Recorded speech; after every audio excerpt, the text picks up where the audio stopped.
வணக்கம். உங்கள் ஜீவநிதி LIC promoters உங்கள் ராஜாசிங் எனர்ஜி பேசுகிறேன். இன்றைக்கி நம்ம ஜீவநிதி கம்பெனி வந்து ஒரு கைரசேன நிறுவனமாக இன்றைக்கி வந்து உருவெடுக்க காரணம் என்னன்னு கேட்டிங்கன்னா, இன்றைக்கி வந்து மக்கள் வந்து ஜீவநிதியாக நம்பிக்கை, நாணயம், கைராசின்னு சொல்லி நம்ம ஜீவநிதி கம்பெனியை மக்கள் வந்து போற்றுறாங்க, புகழ்ந்து பேசுகிறாங்க. இது சூட்சம் என்னன்னு கேட்டிங்கன்னா, கடந்த ஒரு 10 நாளைக்கு முன்னாடி ஒரு அம்மா வந்து நம்மளோட சைட்டு அவங்க வந்திருந்தாங்க.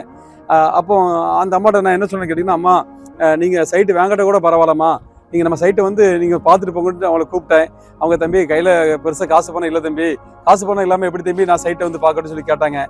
பரவாயில்லம்மா, நீங்கள் வந்து இடம் வாங்கணும்னு ஆசை மட்டும் பட்டா போதும், நிச்சயமாக இப்போ பஞ்சம் இறைவன் கடவுள் உங்களுக்கு அந்த ஒரு சொத்து வாங்கிறதுக்கு வழிவாசலாக உங்களுக்கு திறப்பாருமா, நீங்கள் எங்கள் ஆஃபீஸுக்கு வாங்கன்னு சொல்லி அந்த அம்மாவை மகிழ்ச்சியோடு நம்ம ஆஃபீஸுக்கு வர வச்சோம். அந்த அம்மாவை நம்ம கார்லேயே நம்ம டிரைவர் நம்ம மேனேஜர் இடத்த சுற்றி பார்க்க கூப்பிட்டு போனாங்க.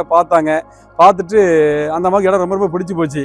பிடிச்ச உடனே அந்த அம்மா சொன்னாங்க, தம்பி என்கிட்ட இருக்கிறது போனால் 10,000 மட்டும் தான் இருக்குது தம்பி, இந்த பணத்தை நான் புக்கிங்காக போடுறேன், ஆனால் மீதி வந்து 2,90,000 நான் எப்படி தரப்போறேன்னு எனக்கு தெரில தம்பி அப்படின்னு என்கிட்ட பேசினாங்க.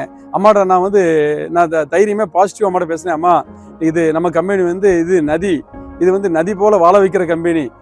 நதி போகிற இடத்துல செழிப்பாக தான் இருக்கும். நீங்கள் 10,000 புக்கிங் போட்டிங்களா, நீங்கள் வந்து உங்கள் வாழ்க்கையில் அந்த பிளாட்டை வாங்கக்கூடிய வழி வாசலை உங்களுக்கு கடவுள் இறைவன் அந்த டோரை ஓப்பன் பண்ணுவான்னு சொல்லி அந்த அம்மாட்ட அனுப்புனேன். அந்த அம்மா வந்து 10 நாள் நம்ம ஆஃபீஸுக்கு வந்தாங்க. சிரிச்ச முகத்தோட சந்தோஷமாக வந்தாங்க. தம்பி, ஒரு 2 லட்ச ரூபா பணம் கொண்டு வந்துருங்க தம்பி, ஏற்கனவே 10,000 டோக்கன் அமௌண்ட் போட்டேங்க, இந்த 2 லட்சத்தை நீங்கள் எங்கள் கணக்கில் வர வச்சுருந்தீங்கன்னு சொல்லி கொடுத்தாங்க.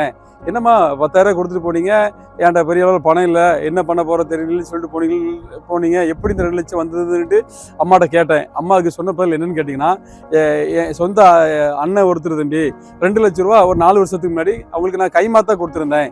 எங்கள் அண்ணனால் தரவும் முடியல, எங்கள் அண்ணன் தரவும் மாட்டேன்ட்டாரு, என்னால் கேட்கவும் முடியல.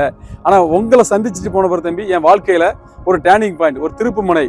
10,000 ரூபா ஜீவநிதியில் ஒரு பிளாட்டுக்கு நான் புக்கிங் போட்டு வீட்டுக்கு போகிறேன்.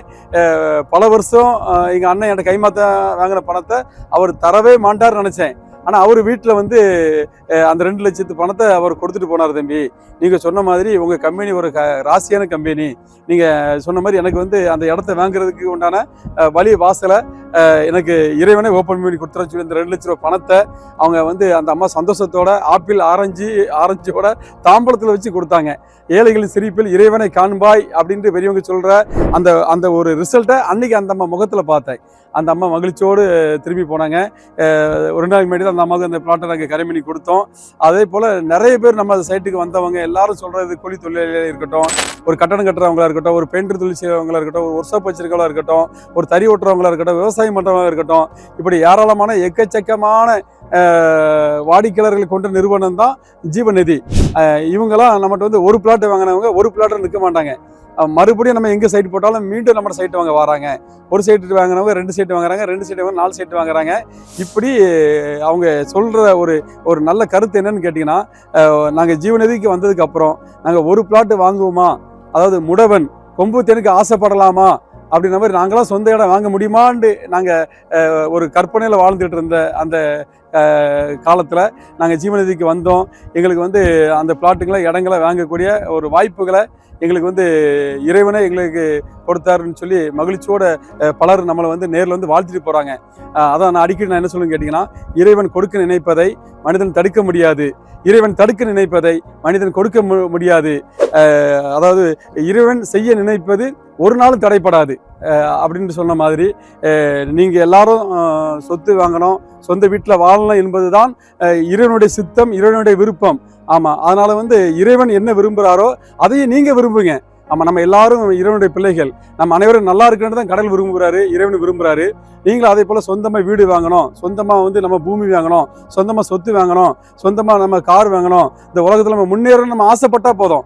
ஆசைப்படும் போது அதுக்கு உண்டான வாய்ப்புகளை வழிகளை திறந்து கொடுப்பவர் தான் கடவுள். அதனால நண்பர்களே, இந்த நிகழ்ச்சியை பார்த்து கொண்டிருக்கிற இல்ல தலைவர்களே, இல்ல தலைவிகளே, உங்கள் வாழ்க்கையில செல்வம் செல்வாக்கு உயர உங்களை மனதார வாழ்த்தும் உங்கள் ராஜாசிங் அண்ணாச்சி. நன்றி, வணக்கம்.